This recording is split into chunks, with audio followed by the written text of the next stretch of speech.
স্নেহের ছাত্রছাত্রীদের দেওয়ার চেষ্টা করব এবং মায়েদের কাছে আমার বিনম্র অনুরোধ তাদের সন্তানের সমস্ত খবর আমাদের কাছে পৌঁছে দেবেন। আমরা চেষ্টা করব সেই সব ত্রুটিগুলি পূরণ করে দেওয়ার জন্য।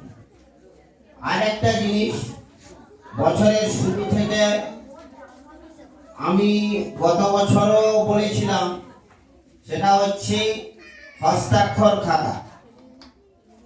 হস্তাক্ষর খাতাটা আমার স্কুলে আমার টেবিলে থাকে, আমি দেখি। এবছর পুরো হস্তাক্ষর খাতা আমি দেখব এবং হস্তাক্ষর খাতা দেখার সঙ্গে সঙ্গে আমি মার্কিং করে দিই যে এই বর্ণটা এই সমস্যার জন্য ভুল হয়েছে, মার্কিং করে দিই। আপনারা সেটা ঘরে প্র্যাকটিস করাবেন এবং যদি বুঝতে না পারেন তাহলে আমার সঙ্গে দেখা করবেন। দ্বিতীয় কথা হচ্ছে নার্সারি প্রবণতা।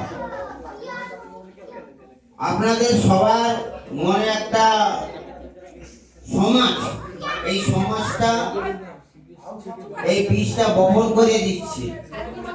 এই প্রবণতাটা খুব ভয়ঙ্কর জিনিস যে আমরা নার্সারি, বোধহয় আমার পাশের বাড়ির ছেলেটা নার্সারি করছে, আমার ছেলেটা বোধহয় পিছিয়ে যাবে। একদম ভুল।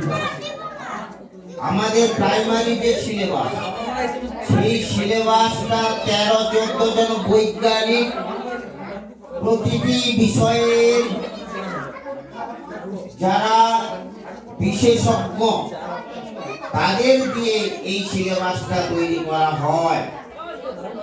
তার ওজন, বয়স, তার উচ্চতা, সমস্ত কিছু দিক দিয়ে বিচার বিবেচনা করে এই আমাদের যে প্রাইমারি সিলেবাসটা তৈরি করা হয়। কিন্তু নার্সারিতে কি, নার্সারিতে চমক দেওয়ার জন্য বিভিন্ন রকমের বই ব্যবহার করা হয়, যেগুলা এই বয়সের কচিকাঁচাদের পক্ষে ভয়ঙ্কর জিনিস, ভয়ঙ্কর।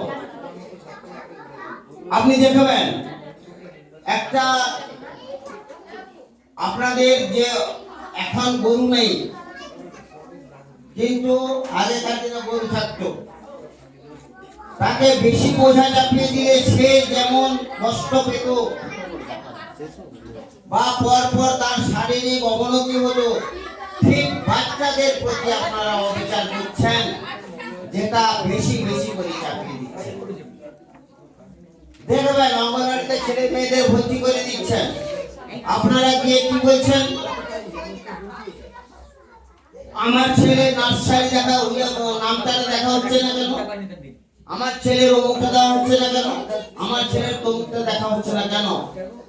কিন্তু আপনারা জানেন না, অঙ্গনওয়াড়ি হচ্ছে একদম সম্পূর্ণ বইবিহীন। বই, খাতা, পেন,